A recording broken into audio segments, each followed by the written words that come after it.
Yo guys, hello and welcome back to episode 9 of my Minardi My Team career mode on F1 26. Here for the Spanish Grand Prix, but if you did miss the last episode out in Monaco, go and check that out real quick before you get any spoilers.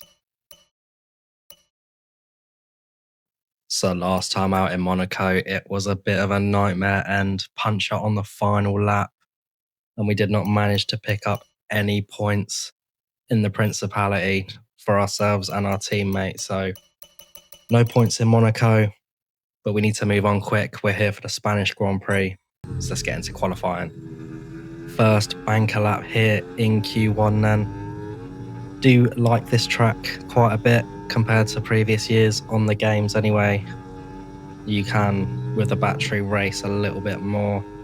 And yeah, it just makes this track a little bit more fun. But P14 on our first lap here in qualifying. The car doesn't feel great, I'm not going to lie. Our second lap in qualifying, we're actually stuck up behind everyone's favourite, Franco Colapinto. And yeah, a little bit up on the Delta, but a little bit distracting having a car in front of you for pretty much the whole lap. And yeah, unfortunate in the end. But we are going to go out in qualifying.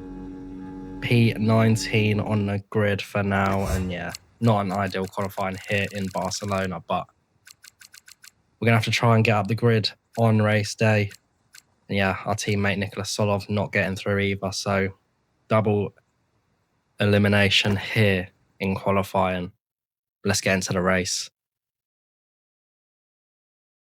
It's a Super Sunday here in Barcelona. Welcome along on a brilliant day for the Barcelona-Catalunya Grand Prix. Here's our track then, familiar to all drivers on the grid, and a long run from pole down into turn 1 is going to test their ability to brake as late as they possibly can. Through turn 3, the tyres will take a huge amount of punishment. Turn 9 too at the top of the hill, and look out for some spectacular sights of the cars at full throttle through turn 14. Before we begin, let's take a quick look at the grid lineup for today's race.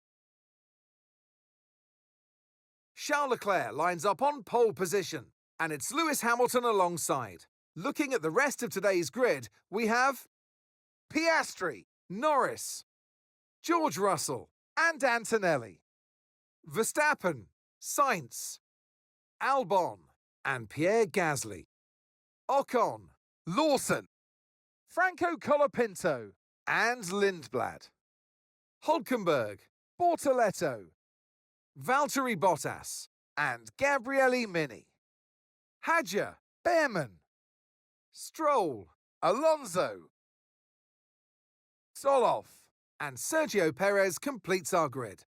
And with lights out just moments away, it's time to go down to the track. And with me for this comment. So P18 on the grid here in Barcelona, moving up one place due to Sergio Perez's penalty. But yeah, tyre wear very high around here, especially the front left. So we're going to go for the 2-stop. A lot of the AI will be on the soft tyres, but that's crazy for me. There's no way I would be able to make them last. So medium hard stints here. No chance of rain, nothing like that. So hopefully we can make our way up through the field, as we have 5 red lights here in Barcelona, and it's lights out and away we go. Everyone around us on the soft compounded tyre, so not getting the best launch off the grid. We actually have Isaac Hadjar behind us as well, which is really good for us actually. But yeah, backing out into turn 1. Lindblad and Hulkenberg sort of pinch us in, so we have to back out, but we are going to get a good run through the long turn 3 here and instantly get both of them drivers. So moving up to P16, a little bit of contact on the outside from Hulkenberg, but nothing major there, no damage, nothing like that. And we're going to send it up the inside of Bortoletto and Bottas, but we have to back out because we are not wanting to be sandwiched on the inside there. But they're still side by side into this horrible chicane in the middle sector. A little bit squirmy, and Lindblad is looking for it up the inside, but he is not going to be getting that position there. Not this time anyway. Interesting Lindblad on the hard tyres, so maybe that will throw something up a little bit later in the race. But we slide up the inside of Gabriel Bortoleto, and that is a good move on lap 1 here in Barcelona. So P15 now. The Cadillac of Valtteri Bottas up ahead, Liam Lawson as well on the hard compound tyres ahead. So yeah, very different strategies in this race so far. And moving on towards the end of lap 2 here. And we're going to do a carbon copy move up the inside of Bottas that we did on Bortoleto the lap before. Very slidey mid-corner, but we get the job done. And Liam Lawson is up next. Okay, so you got overtake. We are going to be able to get the boost overtake mode down the main straight here, as we are within a second of Liam Lawson, so we're going to get that on. We're going to try and make this place up immediately. He's flashing halfway down the straight, and we're going to get the move on the racing line. Lawson's going to look up the inside again as we Lyco into turn 1, but he's not far enough alongside, so we hold the position. And yeah, try and look to catch up Colapinto now on them soft tyres. But yeah, halfway through, or the start of lap 6, I should say, Ollie Behrman is actually going to launch an attack as we run out of battery down the main straight. Really been pushing in this Grand Prix, but the car is just not, it's not biting to the track. It's not giving me the pace that I would ideally like in this Grand Prix.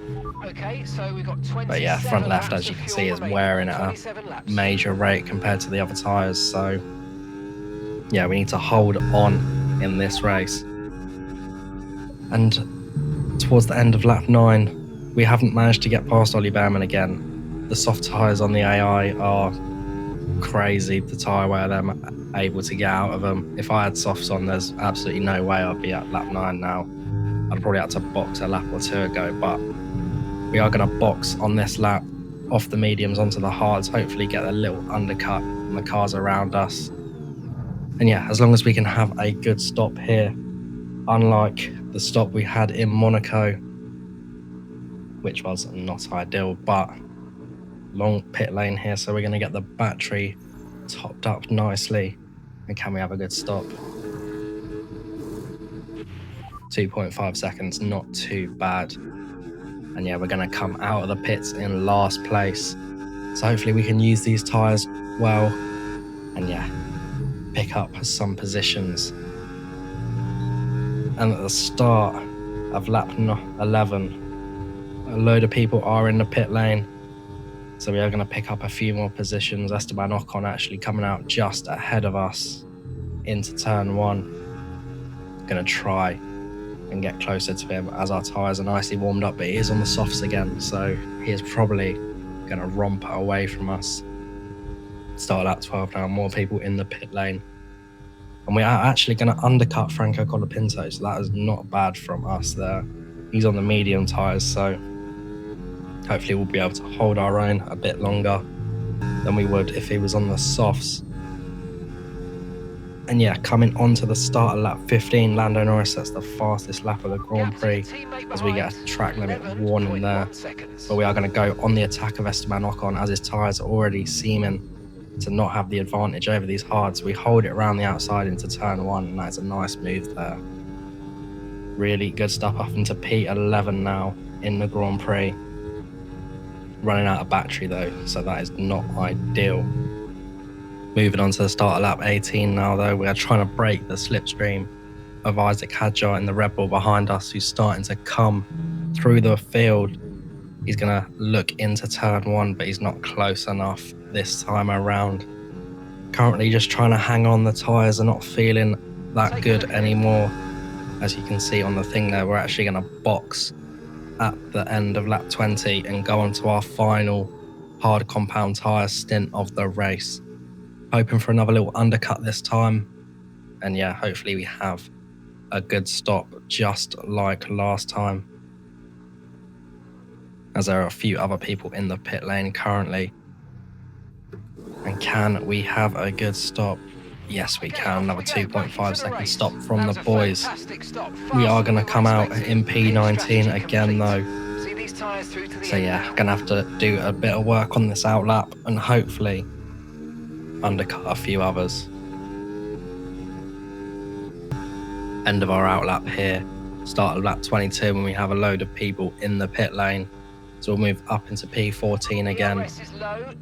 Colapinto Bearman currently behind us on the mediums. Okay, They are Nicholas coming looking in for a quick stop though. now. Start lap 23 though, more people in the pit lane.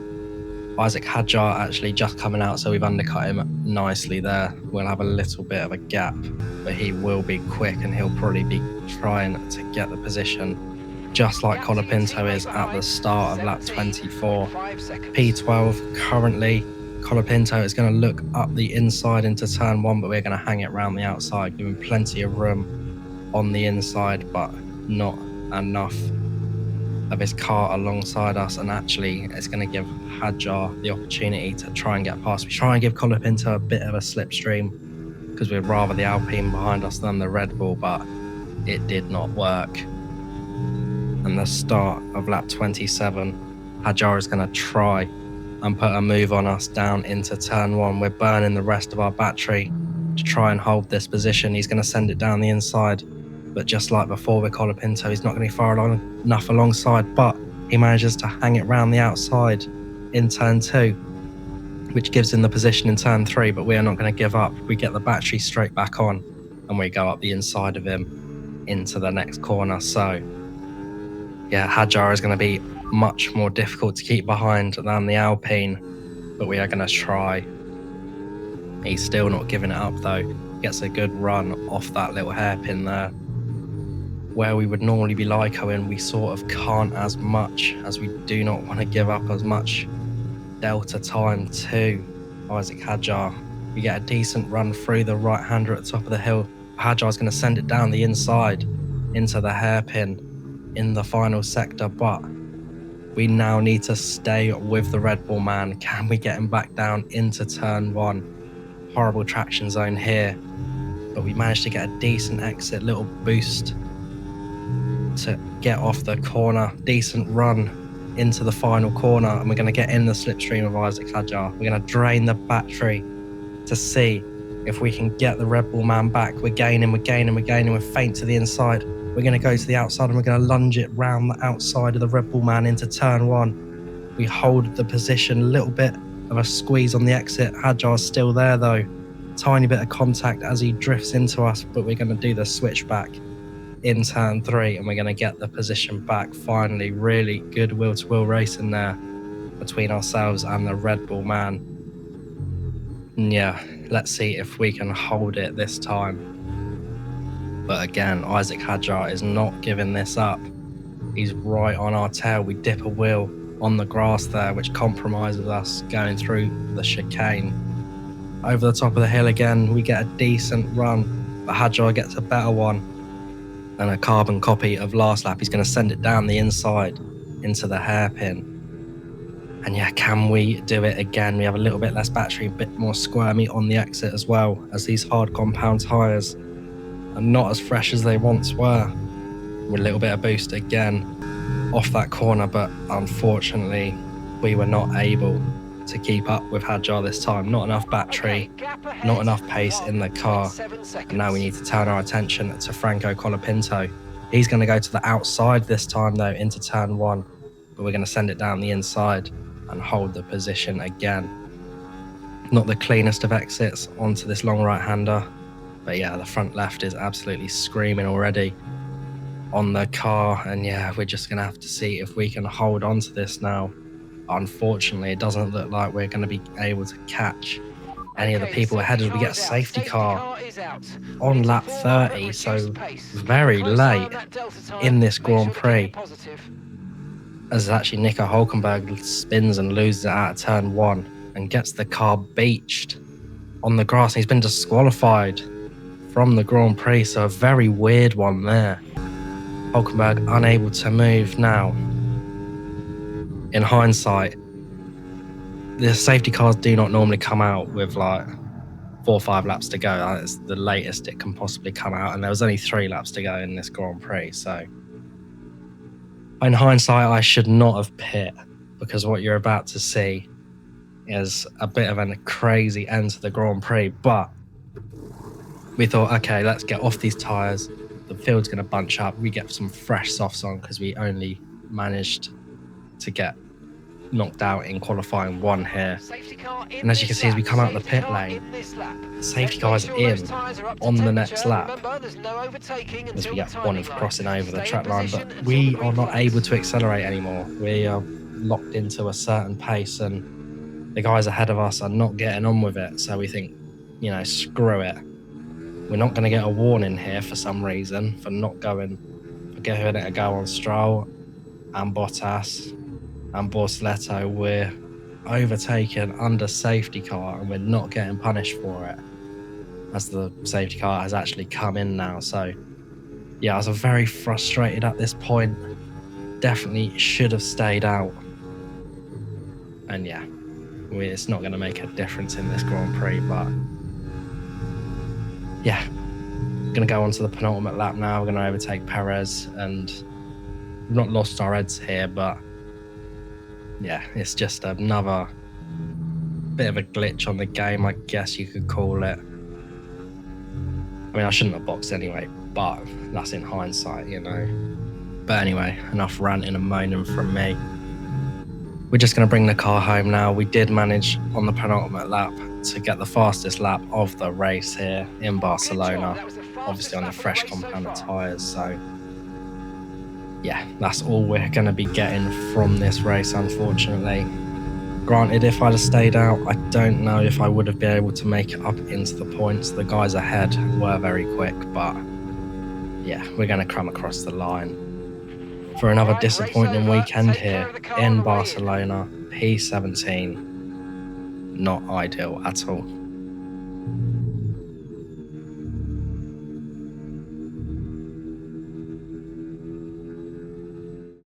We've seen a brilliant display of the Russell hustle. It's George Russell who wins.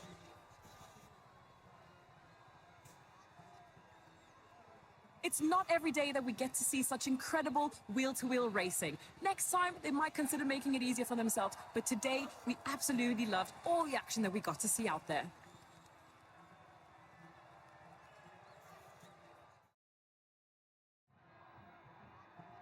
Well, I don't know about you, but I've absolutely loved watching that action today, and I'm sure these three have loved taking part. Here come our podium finishers. By George, he was good today. The top step away. It's been an absolutely wild weekend of Formula One action, and I can't wait to see what's next.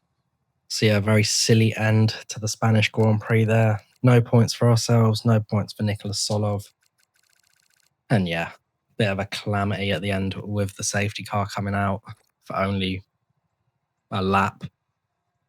And yeah, would have been very hard to get points anyway. But yeah, we're just going to have to move on from this again. And hopefully we'll have a better race next time out in Austria, I think it is. But yeah, still P6 in the championship behind Williams. Not bad still for ourselves. Quite comfortably ahead of Alpine. And yeah, that is going to be it from me, guys, in this episode. Thank you so much for joining me for the Spanish Grand Prix. If you're enjoying this content on the channel, then please leave a like, subscribe, all that good stuff. It does really mean the world to me. Really do want to reach 500 subs before the end of the year. And yeah, have a good evening and cheers.